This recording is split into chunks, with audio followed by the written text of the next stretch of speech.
Okay.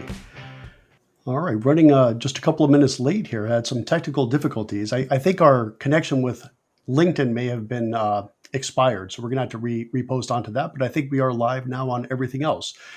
So good afternoon. This is goRIA, the live stream. I'm Chuck Fela, and we're doing our Wednesday afternoon thing at 3 p.m. Eastern Time. Today, my guest is Louis Diamond from Diamond Consultants. Louis, thanks for joining us. Thanks for having me, Chuck. You bet. I've been looking forward to this. So for those of you that have been following goRIA, you know that we are the one-stop, or certainly looking to be the one-stop resource for all things you need to know or want to know about transitioning over to the RIA space. And the way we utilize these weekly live streams, which is just a 5 or 10 minute thing, is to put a spotlight on what is new at the goRIA site, which you can see by going to investmentnews.com. There's a tab there that says goRIA. And what I want to talk about today with Louis is a really cool webinar that we're going to host tomorrow, Thursday, October 5th at 4 p.m. Eastern Time. And the title of this webcast is going to be The Do's and Don'ts of Transitioning Your Book, which I know is a top of mind topic for RIAs. So without any further ado, Louis, maybe I'll pass it off to you. You certainly have no shortage of experience in helping advisors transition their book of business. As a teaser, what are some of the things you think we're going to talk about tomorrow? Yeah, there's a lot to talk about, and we have two other outstanding panelists who come from different backgrounds than myself. So I come at it more from the advisor consulting and recruiting side, kind of being the career Sherpa for folks that are considering going independent or changing firms, and have a lot of on the ground experience there. But we also have Sharon Ash, who is a rockstar attorney who helps with the employment transition side and also the launch of RIAs, and also Tamara, who's really good with being kind of nuts and bolts of repapering and really making sure a business moves over effectively. So I think we each come at it from a different perspective. Something I'm really excited to talk about tomorrow are some of the mistakes to avoid. So everyone wants to know, what do folks wish that they knew before they moved? We can shine a light on that. I think we'll each share kind of a horror story. I think now they're probably a little bit funny. At the time, they're terrifying and scary. That's right. But I think everyone can learn from mistakes that people have made in the past. So a lot to talk about, but I think I'm most excited to talk about mistakes to avoid, some really practical tips, and also some war stories, if you will. Yeah, everyone loves a good war story as long as they're not the lead of that particular story, exactly. Right? So yeah, for sure. So Sharon Ash, who is actually the chief litigation counsel for Market Counsel. I mean, what a treat. And Tamara Williams, of course, of Williams Consulting.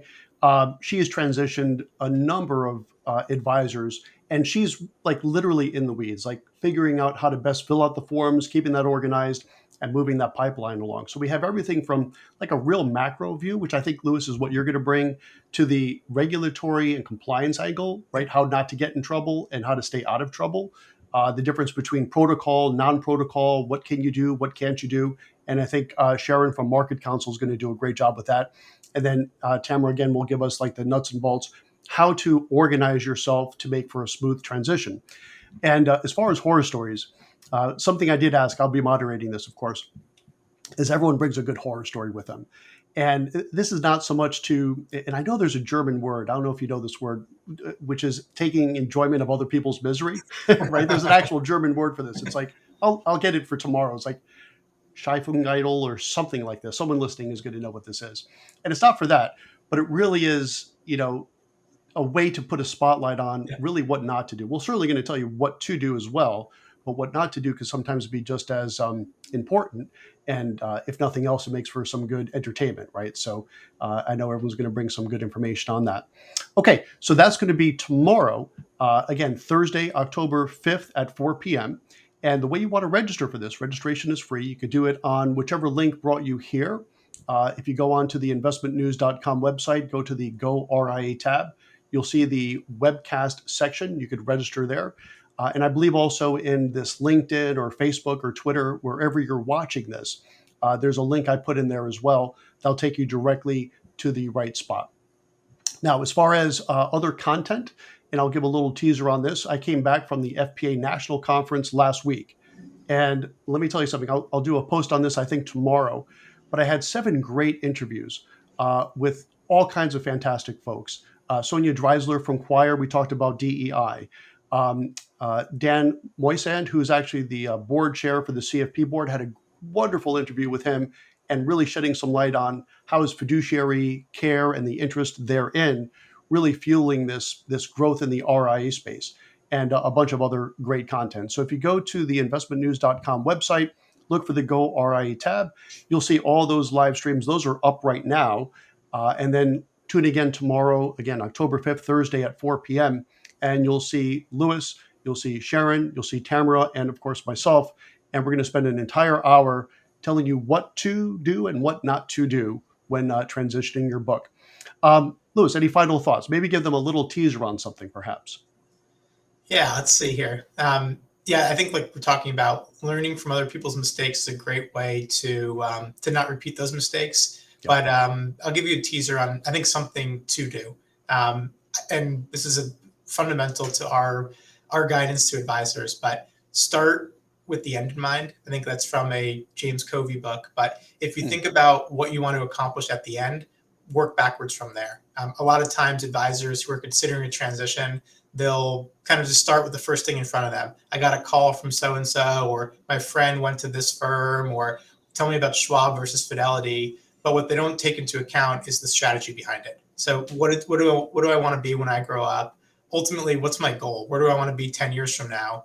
And thinking like that lets you, I think, maximize the efficiency of a transition, to make sure if you're going to move, make one move. Don't have to make multiple. For instance, I want to sell my business one day for the most amount of money. Probably shouldn't go from UBS to Morgan Stanley, because you're going to have to move again in order to do that.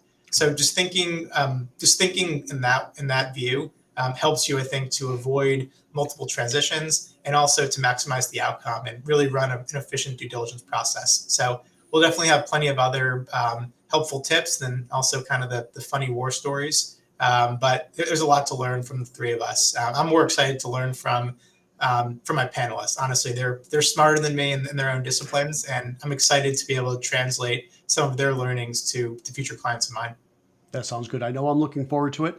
And Lewis, thanks for joining us here today for this live stream, and we will see you tomorrow for the webcast proper. And on behalf of Investment News and goRIA, I'm Chuck Vela. And I am remiss. I forgot to thank our sponsor at the beginning, so I'm going to give them a super big thanks now, which is LPL Financial. And as I like to say and truly believe, if you are loving LPL as an independent broker-dealer, I promise you will love LPL as an RIA custodian. They've got a really interesting value proposition, and we'll be talking about that more sometime in the near future. So again, on behalf of Investment News, goRIA, thanks for joining us. And we'll see you next week for this live stream again. And we'll see you tomorrow, hopefully, for this webcast. Take care. Thank you. See you later. Thanks, Lewis.